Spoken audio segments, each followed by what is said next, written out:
I-PAC সংঘাতে supreme কোর্টে high voltage লড়াই, একেবারে মধ্য গগনে যুদ্ধ ইডি এবং কলকাতা পুলিশের। আজই দ্রুত শুনানির আবেদন চেয়ে সুপ্রিমে আর্জি। কাল হাইকোর্টের শুনানির আগেই উত্তর চায় এনফোর্সমেন্ট ডিরেক্টরেট। শীর্ষ আদালতের প্রধান বিচারপতির বেঞ্চে আজ হতে পারে উল্লেখ। মুখ্যমন্ত্রীর বিরুদ্ধে আদালতে বিস্ফোরক অভিযোগ এনেছে ইডি। তদন্ত চলাকালীন বাধা দেওয়ার অভিযোগ ইডির।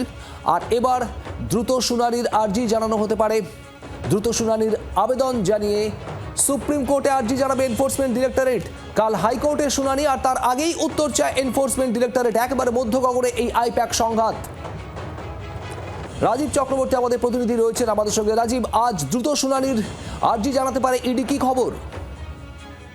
সুপ্রিম কোর্টে আজকে 10:45 বা 11টা নাগাদ যখন প্রধান বিচারপতির বেঞ্চ বসবে, সেই সময় ইডির তরফ থেকে আবেদন জানানো হতে পারে। তারা যে অভিযোগ করেছেন, তারা যে আবেদন করেছেন, গতকালই সেই আবেদন একেবারে সরকারিভাবে নথিভুক্ত হয়েছে এবং তাতে ডায়েরি নম্বর যেটিকে বলে, অর্থাৎ একেবারে তাদের যে আবেদন সেটি নথিভুক্ত কিন্তু সরকারিভাবে আদালতের সুপ্রিম কোর্টের নিয়ম অনুযায়ী হয়েছে। সেখানে মারাত্মক অভিযোগ করা হয়েছে। শুধু মুখ্যমন্ত্রী মমতা বন্দ্যোপাধ্যায় নয়, তাকে স্বরাষ্ট্রমন্ত্রী অর্থাৎ রাজ্যের পুলিশ মন্ত্রী হিসেবে উল্লেখ করা হয়েছে এবং তার সঙ্গে সরকারি আধিকারিকরা, একেবারে চিফ সেক্রেটারি থেকে শুরু করে পুলিশ কমিশনার, রাজ্য পুলিশের ডিজি এবং ডিসি ছিলেন, তারা গিয়ে তদন্তে বাধা দেওয়া, হুমকি দেওয়া, এমনকি ফাইল ছিনিয়ে নেওয়ার অভিযোগও কিন্তু করা হয়েছে। এই ধরনের অভিযোগের ক্ষেত্রে বলা হয়েছে যে রাজ্যে এর আগে মুখ্যমন্ত্রী মমতা বন্দ্যোপাধ্যায় এই ধরনের কোন কোন ঘটনা ঘটিয়েছেন সেইগুলোও কিন্তু ইডির তরফ থেকে উল্লেখ করা হয়েছে। আগামীকাল কলকাতা হাইকোর্টে শুনানি রয়েছে, কিন্তু এর আগে শুনানি কেন হয়নি সেটিও আবেদনে উল্লেখ করা হয়েছে এবং পুরোটি এই আবেদন আজকে সংক্ষেপে উল্লেখ করে দ্রুত শুনানি চাওয়া হবে। সুপ্রিম কোর্ট যেহেতু প্রধান বিচারপতির বেঞ্চে এই বিষয়টি উল্লেখ করার চেষ্টা চালাচ্ছে ইডি, তাই এই বিষয়টি নিয়ে এখনই বিশেষ কিছু বলার জায়গা নেই। তার কারণ ইডির এই উল্লেখের পরে সুপ্রিম কোর্ট কি পদক্ষেপ করে, সুপ্রিম কোর্ট কি মন্তব্য করে, সুপ্রিম কোর্ট কি নির্দেশ দেয়, সেদিকে আমাদের নজর রাখতে হবে। ইডির তরফ থেকে কিন্তু আজকে চেষ্টা করা হচ্ছে বিষয়টি উল্লেখ করার।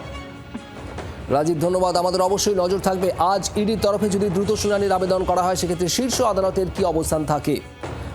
আর গতকাল এই আইপ্যাক সংঘাত নিয়ে অভিষেক বন্দ্যোপাধ্যায়, তৃণমূল সর্বভারতীয় সাধারণ সম্পাদক, তার কি বক্তব্য ছিল শোনাবো আপনাদের। এই যে আইপ্যাকের অফিসে রেড হলো, আপত্তি দুটো জায়গায়। ময়লা তদন্তে লাস্ট 3 বছরে একটা সামান ইস্যু করা হয়নি কাউকে, হঠাৎ করে নির্বাচনের 1 মাস আগে রেড। আইপ্যাকের 3 জন ডাইরেক্টর, কোম্পানির উপর রেড হলে 3টে ডাইরেক্টরের উপর রেড হবে। একজন দিল্লিতে কাজ করছে, একজন তামিলনাড়ুতে কাজ করছে, একজন বাংলায় কাজ করছে। খালি বাংলায় রেড হবে কেন? রেড করতে আসেনি, তথ্য নিতে এসছে, চুরি করতে এসছে। আমার ফোনে পেগাসাস ঢুকিয়েছিল, তারপরেও হেরেছে, এবারও হারবে। তদন্তে বাধা দেওয়ার অভিযোগ। ইতিমধ্যে শীর্ষ আদালতের দ্বারস্থ এনফোর্সমেন্ট ডিরেক্টরেট। একাধিক মামলা করা হয়েছে, আর মামলার দ্রুত শুনানির আর্জি জানাবে আজ ইডি, এমনটাই খবর।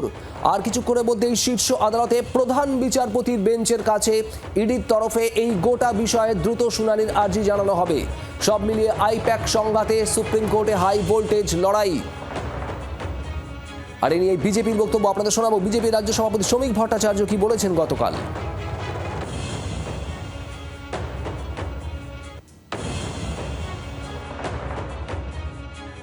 এই সরকারটা চলে গেছে, পশ্চিমবঙ্গে এই মুহূর্তে সরকার নেই।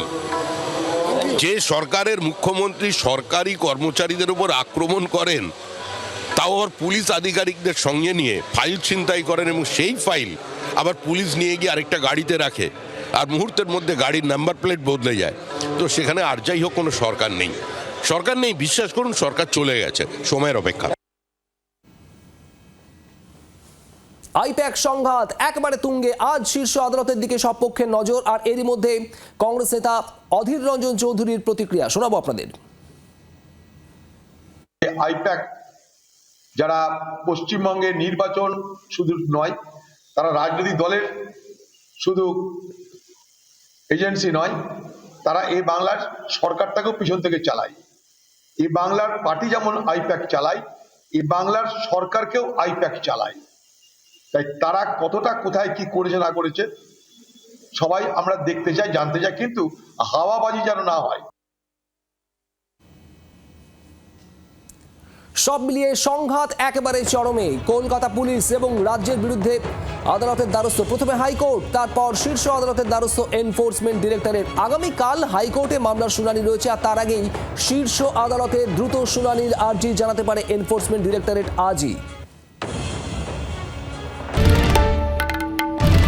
বাংলার আওয়াজ, বাঙালির আবেগ, জি 24 ঘন্টা।